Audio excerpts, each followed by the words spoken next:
အားလုံးပဲမင်္ဂလာပါ UK Match TV ရဲ့ Facebook နဲ့ YouTube Channel ကနေကြိုဆိုပါရစ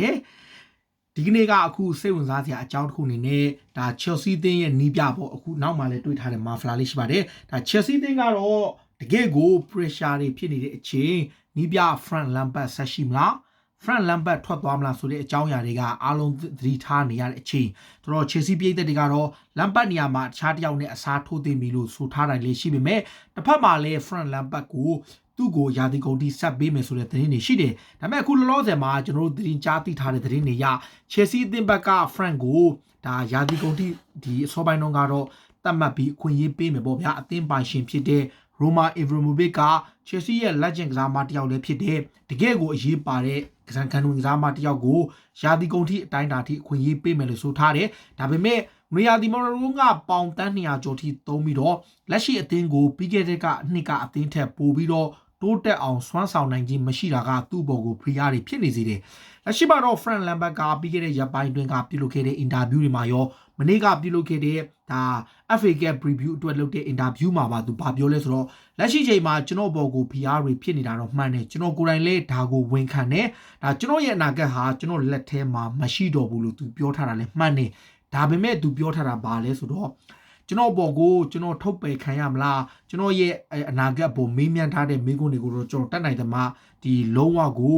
မဖြေဘဲနဲ့ဒါ ignore လုပ်ထားတယ်လို့သူပြောထားတယ် Frank Back ကသူကျွန်တော်လှုပ်ရှားရှိတာကိုပဲကျွန်တော်ဆက်လုပ်မယ်ကျွန်တော်အသင်းကိုကျွန်တော်အကောင်းဆုံးပြန်လဲဥမော့လာအောင်ဆောင်ရွက်နိုင်လိမ့်မယ်လို့သူကပြောလဲရှိတယ်ဒီနေရာမှာ Chelsea အသင်းက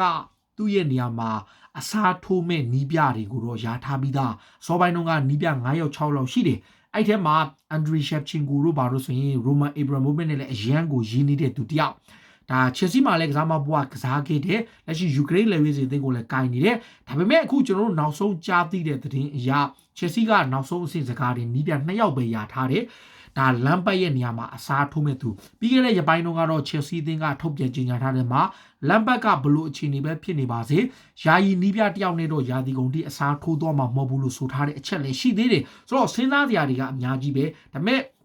Chelsea ဘက်ကအခုနောက်ဆုံးယာထားတဲ့နီးပြ2ယောက်ရှိတယ်ဗျအဲ့ဒါကတယောက်ကတော့ Thomas Tuchel ပါ Paris Saint-Germain ကနေဒါဗျူယာဒုကထုတ်ပယ်ခံရတဲ့နီးပြဖြစ်ပြီးတော့ဂျာမန်လူမျိုးနီးပြတယောက်ဖြစ်တဲ့အတွေ့အကြုံရှိတဲ့နီးပြတယောက်လည်းဖြစ်တဲ့ပူပူနုနေ PSG ကိုချန်ပီယံလိဘောလုံးပွဲရအောင်စွမ်းဆောင်ပေးထားသူပါနောက်ထပ်တယောက်ကတော့ဒါ RB Leipzig နဲ့တူတကယ်ကိုစွမ်းဆောင်ရည်ကောင်းပြသခဲ့တဲ့ Julian Nagelsmann ပါဆိုတော့ဒီနှစ်ယောက်က Frank Lampard နေရာမှာအစားထိုးမယ်ဆိုပြီးတော့Roman Abramovich ကနောက်ဆုံးယာထားတဲ့နှစ်ယောက်လည်းဖြစ်တယ်။စောပိုင်းတုန်းကတော့ Max Allegri တို့ဘာတို့ညာတို့သတင်းတွေအများကြီးထွက်ပြီးတော့ Shevchenko အပါအဝင်နီးပြ9ယောက်ထဲကနေမိုဘစ်ကအသင်းဥက္ကဋ္ဌဒီဘယ်လိုလဲအသင်းဘယ်လိုလဲဘုံဖွဲ့ဖြစ်သူနောက် Chelsea အသင်းရဲ့တာဝန်ရှိသူတွေကိုဆောင်ရွက်နေတဲ့သူတွေအားလုံးနဲ့ဆွေးနွေးပြီးတဲ့မှာသူစိတ်ကြိုက်နီးပြ2ယောက်ထွက်လာပြီ။ဆိုတော့ဒီနေရာမှာဖြစ်နိုင်ခြေ2ယောက်ကရောဒီ2ယောက်ကရောဘယ်သူဖို့ဖြစ်နိုင်လဲ။နံပါတ်1အနေနဲ့ပထမဆုံးစပြောရမှာက2018ကိုပြန်သွားမယ်ဆိုရင်တော့အဲ့တုန်းက Chelsea ကဒီ Premier League ဖလားကို FA ပဲဖလားပါရယူပေးခဲ့တဲ့ Antonio Conte ကိုယာဒုကထုတ်ပယ်ပြီးတဲ့အချိန်မှာဒါလက်ရှိ Paris Saint-Germain ရဲ့နီးပြဟောင်းဘယ်လိုပြောမလဲ Thomas Tuchel ကိုသူတို့ဆက်သွယ်ခဲ့တယ် Chelsea ရဲ့အပြောင်းရွှေ့ဂရုအဖြစ်ဆောင်ရွက်နေတဲ့ Mariana က Thomas Tuchel နဲ့ဆွေးနွေးခဲ့တယ်ဆွေးနွေးမှုလည်းအဆင်ပြေခဲ့တယ်ဒါသူတို့ interview လုပ်ခဲ့တာလည်းအားလုံး okay ပဲပြီးမှနောက်ဆုံးမှာဒီဘယ်လိုပြောမလဲသူ့ဘက်ကဒီဆုံးဖြတ်မှုပြောင်းသွားခဲ့တယ်ဒါ Chelsea ဘက်ကလည်း Mauricio Pochettino ကိုဒီ Mauricio Sarri ကိုခန့်လိုက်တယ်ဆိုတော့ဒါသူတို့အနေနဲ့ Chelsea ဘက်ကဒီနီးပြကိုအခုလိုမျိုးလမ်းပတ်နေရာမှာအစားထိုးဖို့သတင်းတွေထွက်လာတဲ့အချိန်မှာသူဟာလည်း strong candidate ဖြစ်နေတယ်ဒါပေမဲ့တစ်ဖက်မှာ Chelsea အသင်းပိုင်ရှင်ကြိုက်သူကဒီကျွန်တော်တို့သိထားတာက Andriy Shevchenko လို့ဆို Shevchenko လို့ဆိုပေမဲ့ဒါ Julian Nagelsmann ပေါ့ဒီနီးပြကကြတော့ငွေတွေအများကြီးမသုံးမဲ့နဲ့အသင်းတစ်သင်းကိုအသင်းကောင်းတစ်သင်းဖြစ်အောင်တည်ဆောက်နေသူဒီချက်က Chelsea အသင်းပိုင်ရှင်ကြိုက်တယ်လိုအပ်ရင်ငွေတွေသုံးပေးမယ်မလိုအပ်ရင်ကြီးကြီးလေးလေးနဲ့အသင်းကိုတည်ဆောက်မယ်ဒီလိုဘောပေါ့ Chelsea အနေနဲ့ကျွန်တော်ကြည့်လိုက်ပြဒီဘက်10စုနှစ်တခုကိုကြည့်ရင်သူ Roman Abramovich ရောက်လာတဲ့10စုနှစ်20ခုတွင်မှာအနည်း20တွင်မှာပထမ10နှစ်ကငွေတွေကိုပုံအောပြီးသုံးခဲ့ပြီးတော့အသင်းကောင်းတစ်သင်းပြည့်တည်ဆောက်ခဲ့တယ်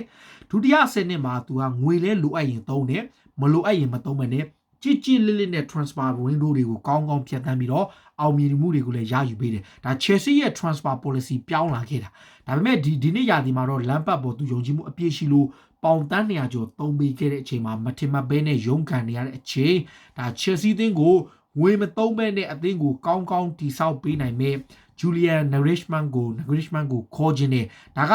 Abramovich ရဲ့ choice ကသူဒါပေမဲ့တစ်ဖက်မှာ Mariana နဲ့ Chelsea ဘိုးဖွဲ့ကစိတ်ဝင်စားတာက 2K ဒါကြောင့်သူတို့နှစ်ယောက်ကိုသူတို့ယာထားတယ်ဆိုတော့ဒီနှစ်ယောက်ထဲမှာဘယ်သူကိုခန့်နိုင်မလဲ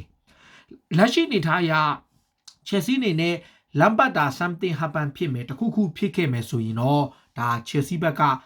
နံပါတ်1ဦးစားပေးထားသူကဘယ်လိုပြောမလဲအလွတ်ပြောင်းရွှေ့ခြင်းတွေလည်းရနိုင်မယ်ဘာယူကြီးရင်ဝင်မှမပေးနိုင်နဲ့ Thomas Tuchel ဖြစ်နိုင်တယ်ဘာကြောင့်လဲဆိုတော့ Leipzig ရဲ့နီးပြကိုသာသူတို့ခန့်မယ်ဆိုရင်နံပါတ်1 RB Leipzig ကိုသူတို့ယိုချင်းငွေပေးရမယ်အခုလိုကိုဗစ်ကာလမှာငွေတွေအများကြီးမသုံးမဲနဲ့ကြီးကြီးလေးလေးလုပ်နေရတဲ့အချိန်ကြမှာ Lampard ရဲ့နေရာမှာအစားထိုးမဲ့သူကသာခန့်ခဲ့မယ်ဆိုရင်ဒါအနည်းဆုံးပေါင်တန်10တန်း30လောက်သူတို့ယိုချင်းငွေပေးရနိုင်တယ်အဲ့ချက်ကြောင့် Chelsea အနေနဲ့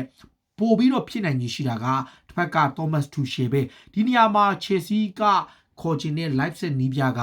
ဒီတစ်ဖက်မှာ Real Madrid အသင်းကလည်းတခါကန်လန်ခဲ့ဘူးတယ်ဒါပေမဲ့သူကိုကန်လန်တဲ့အချိန်သူပြန်ပြီးတော့ဝန်ခံခဲ့တာက Julian Nagelsmann ကဝန်ခံခဲ့တာက Real ကသူ့ကိုအချိန်အရန်တိုတိုလေးအတွင်းမှာကန်လန်ပြီးတော့နွေရာသီ pre-season လည်းမရှိဘူးချက်ချင်းကြီးရာသီစကန်ဒီမှာသူ့ကိုခန့်ကျင်တယ်ဆိုပြီးတော့ခေါ်လာတဲ့အချိန်မှာသူကရင်းဆန်ပေချခဲ့ဘူးတယ်လို့ပြောခဲ့ဘူးတယ်ဒါကိုကြည်ချင်းအဖြစ်သူ့အနေနဲ့တေးကြတဲ့ရာသီဝက်မှာသူဘလို့မှမကင်ဘူးသူ့အနေနဲ့တေးကြပေါက်နွေရာသီ preparation ကောင်းကောင်းနွေရာသီမှာတေးချပြင်ဆင်လေ့လာမယ်သူလိုချင်တဲ့ကစားမတွေဖြည့်တင်းပြီးမှစနစ်တကျနဲ့အသင်းကိုစကျင်တဲ့သူတယောက်ဖြစ်တဲ့အတွက်လက်ရှိလမ်ပတ်တာတစ်ခုခုဖြစ်ခဲ့မယ်အခြေအနေဆိုးဝါးခဲ့မယ်ဆိုရင်တော့ Chelsea နီးပြအဖြစ်ယာထားလာတဲ့သူတွေနှစ်ယောက်ထဲကဒီ Thomas Tuchel ဟာဖြစ်နိုင်ကြီးအများဆုံးပါနံပါတ်1က PSG ကသူ့အနေနဲ့ရုပ်ရင်းငွေလည်းပေးစရာမလိုဘူး။ဘာကြောင့်လဲဆိုတော့ PSG မှာသူ့မှာစာချုပ်တက်တန်းက6လပဲကျွန်တော် PSG ကသူ့ကို6တန်းကျော်ပေးလိုက်တော့အဲ့စာချုပ်ပြတ်သွားတဲ့အတွက်ကြောင့် Chelsea အနေနဲ့လွတ်လွတ်လပ်အလွတ်ပြောင်းရွှေ့ခြင်းနဲ့ခေါ်နိုင်မယ်။နောက်တစ်ခုကလည်းသူကိုယ်တိုင်ကလည်း Chelsea ကစိတ်ဝင်စားခြင်းခံရမှုဖြစ်တဲ့အတွက်ဒါ Lampard ရဲ့နေရာမှာအဓိက pressure ပေးမဲ့သူဖြစ်လာနိုင်တယ်။ဒါဘယ်လိုပြောမလဲတကယ့်ကိုစိတ်ဝင်စားစရာအခြေအနေရှိတယ်။ဆိုတော့တစ်ဖက်မှာလည်း Chelsea အသင်းနဲ့ Lampard က Premier League 10ပွဲကစားတဲ့အခါမှာ9ပွဲထိရှုံးထားတယ်ဆိုတော့ Lampard ရဲ့ပြဿနာကအခုဒီနေ့ရာသီတက်မှာကျွန်တော်တို့သိထားတဲ့အတိုင်းပဲဒါအသင်းကရွေးချယ်သူတွေများလွန်းတဲ့အခါမှာသူ့မှာဟုန်နေတော့ဆိုတာဟင်းကောင်းတွေအများကြီးစားတဲ့အခါမှာအရန်ဟုန်နေပြီးတော့ဟိုကလည်း3ကျင်ဒီကလည်း3ကျင်ဟိုကလည်းစားကျင်ဒီကလည်းစားကျင်ဖြစ်နေတာဆိုတော့ကွင်းလယ်မှာကူဗာချီရှိတဲ့ကန်ဒီရှိတဲ့ဒီဂျော်ဂျီညိုရှိတဲ့ဒီနေရာမှာဂေးမော်လည်းကစားနိုင်တယ်အဲ့ဒါကိုမမဒီတစ်ဖက်ကကျွန်တော်ပြောထားတဲ့ဒီတစ်ပါမေဆန်မောက်ရောခိုင်ဟာဗတ်ပါဒါကစားတဲ့ခါမှာ position တစ်ခုလောက်မှာပဲသူတို့မှာကစားမှာ9ရောက်6လောက်ကဖြစ်နေတယ်ဒီနေရာမှာဒီဘွဲမှာကူဗာချီကို3တယ်ဒီဘွဲမှာဂျော်ဂျီညိုကို3တယ်ဒီဘွဲမှာမောင်းကို3တယ်ကန်ဒီကို3တယ်ဆိုတော့သူတို့ကအသင်းကအရန်ကြီးခဏခဏ change ဖြစ်နေတယ်ဗျာတစ်ချိန်လုံးအပြောင်းလဲတွေအများကြီးလုပ်တဲ့အခါမှာ Chelsea အသင်းကဟုန်နေတဲ့တိုက်စစ်ပိုင်း3ယောက်မှာလေဒါ Timo Werner ခိုင်ဟာဒီဘယ်လိုမလဲ Timo Werner ရဲ့ Tammy Abraham နဲ့ Olivier Giroud ပုံစံကလည်း Lampard အနေနဲ့ဒါသူတို့3ယောက်ကိုဒီပွဲပေါ်မှာမူတည်ပြီးတော့အလှည့်ကျသူတို့ရွေးတဲ့အခါမှာ Chelsea အသင်းကတခြားအသင်းတွေအတွက်တည်ငြိမ်မှုမရှိတဲ့ချက်ကအဲ့ချက်ဖြစ်နေတယ်။ Lampard ကိုယ်တိုင်လည်းဝန်ခံထားတယ်ဟုတ်တယ်ကျွန်တော်အသင်းကဒီလူရဲချေမှုအပိုင်းမှာ option အရန်များတဲ့အတွက်သူ့အနေနဲ့တစ်ခါလေကြာရင်ဆုံးဖြတ်ချက်မှားသွားတာတွေအခုဆိုရင်ကြည့်ပြတောင်မှာဟာဆန်ခါလာနာဆန်ဒိုင်းချီစွမ်းပြတယ်ဟာဂန်ဇိုင်ရဲ့လည်းရှိတယ်ဒါအပြင်တစ်ဖက်မှာလည်းဒီမောင်းကလည်းတောင်မှာကစားနိုင်လို့ Christian Pulisic လည်းရှိတယ်တီမိုဗာနာကိုလည်းအစွန်ထားတဲ့အခါမှာ Chelsea မှာရွေးချယ်ကြတဲ့များတဲ့အခါမှာသူတို့အသင်းအတွက်အဓိကပြဿနာဖြစ်နေတယ်နောက်ဆုံးကုန်ပြောမယ်ခံစစ်ပိုင်းမှာဆိုရင်မန်ချီဝဲနေရာမှာ Emerson ရှိတယ်အလွန်ဆိုရှိတယ်ထားပါတော့ဒါချီဝဲကတော့ first try ဟိုဘက်မှာလည်းဒီ right back မှာလည်းသူ့ဘက်မှာကစားမတွေအများကြီးရှိတယ် Reece James ရော Escalator အပြင်စန်နာဘက်မှာလည်း Chelsea မှာပုံနေတယ်အဲ့ပြဿနာက Lampard အတွက်အသင်းကတော့2သင်းစာရှိပေမဲ့သူကိုယ်တိုင်ကရွေးချယ်မှုအပိုင်းမှာတော်တော်ကို struggle ဖြစ်နေတဲ့အတွက်ကြောင့်အခုလိုမျိုးရုန်းကန်နေရတာပေးသက်တွေကရောဘယ်လိုမျိုးမြင်လဲ Lampard ရဲ့နေရာမှာတကယ်လို့များ Chelsea သားတစ်ခုခုဖြစ်သွားခဲ့မယ် Chelsea အနေနဲ့ Lampard သားတစ်ခုခုဖြစ်ပြီးရှုံးပွဲများတွေ့လာခဲ့မယ်ဆက်ပြီးအခြေအနေဆိုးခဲ့မယ်ဆိုရင်တော့ခုန2ယောက်ဖြစ်တဲ့ Julian Nagelsmann နဲ့တစ်ဖက်က